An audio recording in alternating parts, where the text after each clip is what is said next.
facilitating the Mid-Atlantic Regional Leadership Forum, and I'd like to introduce you to them. Please stand.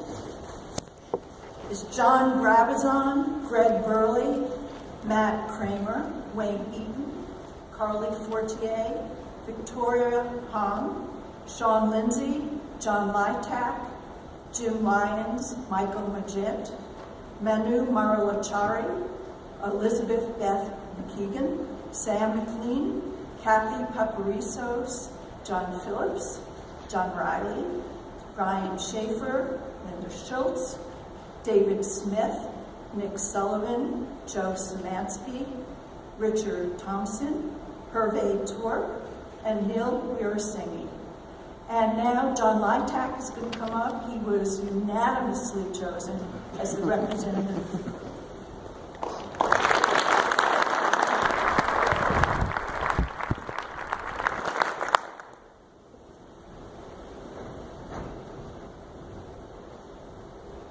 Thank you, Madeline.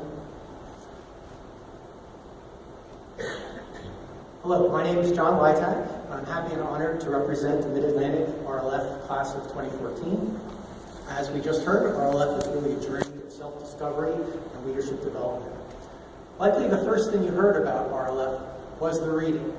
So much reading. But as an RLF graduate like me, I know you have now become a fan and avid reader of leadership books. So without further delay, we would like to give a tip of the hat to our favorite satirical news show host and friend of sin, Mr. Stephen Colbert, and present the first ever edition of the Book Report. Today's book report topic is leadership books. Depending on your region's agenda, you may have read in upwards of 25 books in the past 10 to 12 months.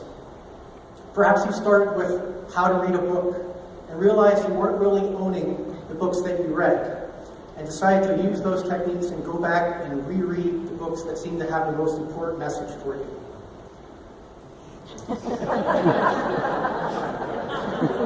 We noticed several books had recurring leadership themes such as integrity rising from personal crucibles, managing the inevitable change, being present in order to build trust, seeking to understand before being understood.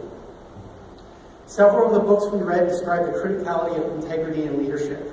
Bill George, author of True North and former CEO of Medtronic, explores the concept of authenticity as a key driver for developing integrity. Through introspection and reframing the crucibles of your life, you can develop the authenticity and purpose that drives leadership integrity. Integrity is not a characteristic of chameleon leaders who shift their colors or purpose to match their environment. Only a strong understanding of your experiences and motivations will allow you to stay resolute when your values are tested. Several books discuss various dimensions of change management, whether managing organizational change or changing careers. There are many lessons to learn about how to influence or personally be successful with the changes around us. William Bridges, the author of Managing Transitions, warns that improper attention to managing transitions and the phases of transitions can lead to guilt, resentment, anxiety, self-absorption, and stress.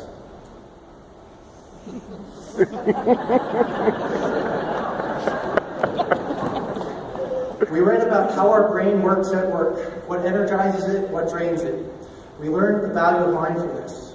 We learned the ineffectiveness of multitasking and how we need to put the technology aside and its constant stream of disruptions to give our focus and full attention to the people and tasks at hand.